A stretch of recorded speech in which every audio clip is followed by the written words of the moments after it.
Sugar is as addictive as cocaine is a headline that's frequently used in the media. And the idea that sugary foods might be addictive is a hot topic. But are sugary foods like these gummy bears really addictive? And are they as addictive as a Class A drug? Hello, my name is Aoife and I'm a weight-inclusive dietitian. Today we're going to talk about whether sugar is an addictive substance. Sugar is present in a variety of foods, and it isn't just limited to gummy bears, chocolates, cakes, sweets, and biscuits. Sugar is also present in foods such as fruits, fruit juices, and dairy products. Sugar is a form of carbohydrate, and whether your foods are from simple carbohydrates or what's called complex carbohydrates, such as your starchy foods, all of these foods ultimately get broken down into glucose molecules for energy. So whether your sugar comes from a gummy bear or an apple, ultimately your body will break it all down into glucose. Another thing to note about glucose is that yes, it's used for energy, for your brain, for focus, for attention, for your body to do all of its basic bodily functions, as well as all of the things that you like doing on a day-to-day basis. But sugar also provides a pleasurable experience for food. Pleasure is an important part of the human experience. And as humans, pleasure is involved in a lot of the things that we have relationships with, such as food. People often express that they feel addicted to sugary foods, that they may feel driven to eat these types of foods when they don't necessarily want to and can't always stop eating them when they feel like they should. The feeling of being addicted to sugary foods is real and valid. However, does the model of sugar being an addictive substance hold up under the science? In rodent studies, sugar has been shown to ignite the same reward pathways as drugs do. The rats in these studies that consumed sugar experienced a spike in the dopamine response. This dopamine spike has also been seen in rat studies in drug research. This begs the question then, is sugar an addictive substance? Not quite. Concluding that sugar is an addictive substance from these studies would be false. Why? Because the rats in these studies were starved. They were in a starved state. They had not been fed for hours before exposure to sugar. The elevated dopamine response is not because the sugary food itself is an addictive substance.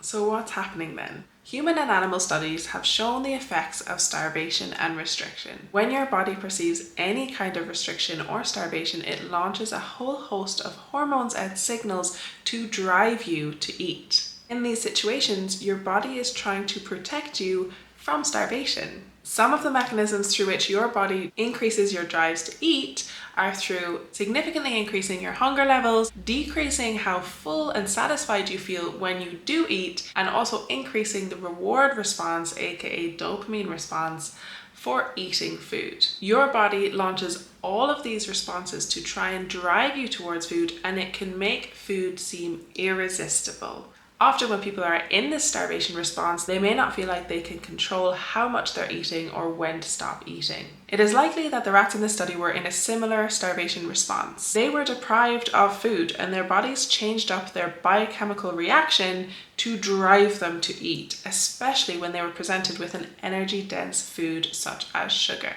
Therefore, the dopamine spike observed in the rats could be better explained by the fact that they were in a starvation state and their body was launching a starvation response to drive them towards the sugar.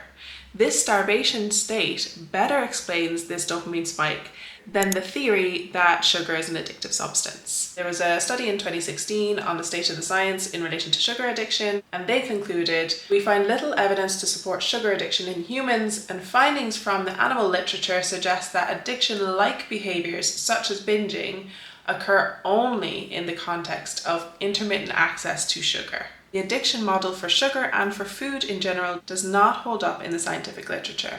Hello, Editing Aoife here. I just wanted to come on because there was one thing that I forgot to mention when it comes to the rat research. In the rat research, we see the rats consume sugar and this results in dopamine spikes. The researchers draw parallels between sugar and drugs because they both use the dopamine pathway. These dopamine changes in the dopamine pathway are involved in experience of pleasure. So for example, when you eat something really tasty, something sugary that's feel good, it is likely that dopamine is behind that feel good response. Some drugs can hijack this dopamine pathway to result in pleasurable feelings. However, it is not only sugar and drugs that utilize this dopamine pathway.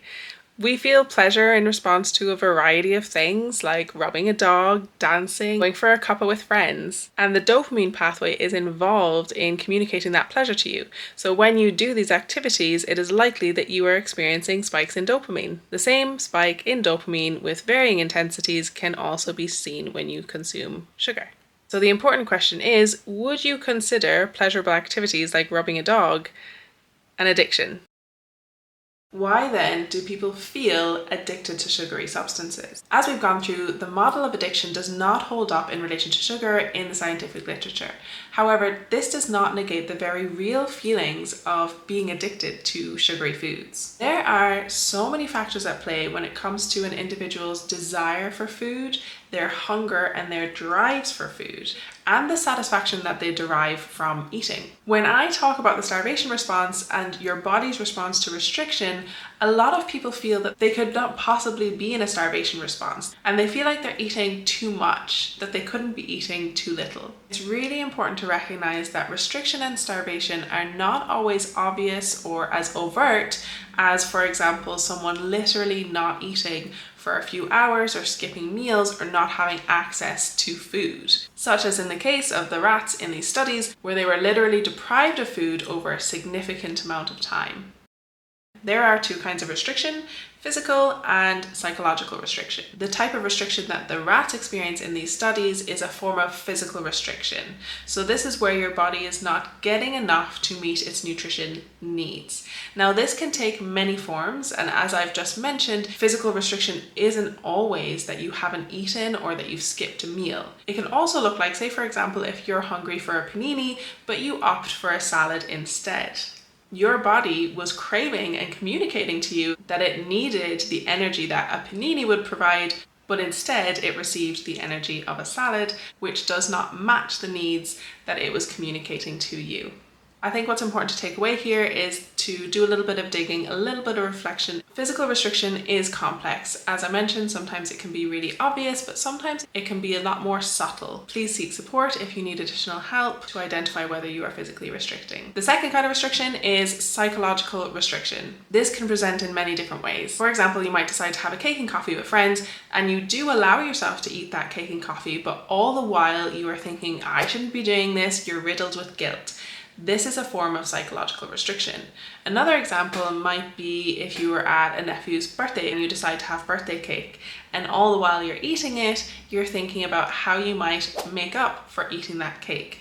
Both physical and psychological restriction can make your body feel like it is in a food scarce environment. In response, it can launch a whole host of hormones and neurotransmitters such as dopamine with the aim of driving you to eat. And a lot of the time, your body will drive you to eat energy-dense foods such as sugary foods to make up for the energy that you've not been consuming prior. This strong drive to eat sugary foods in this context is therefore a natural biological response to food or sugar or energy scarcity. Two things can be true. This biological and sometimes insatiable drive to eat can feel addictive. And at the same time, the model of sugar as an addictive substance in of itself does not hold up under the scientific literature. If you found this video helpful, I'd be grateful if you could hit the subscribe button, like, comment, do all those good things, and I'll see you in the next one.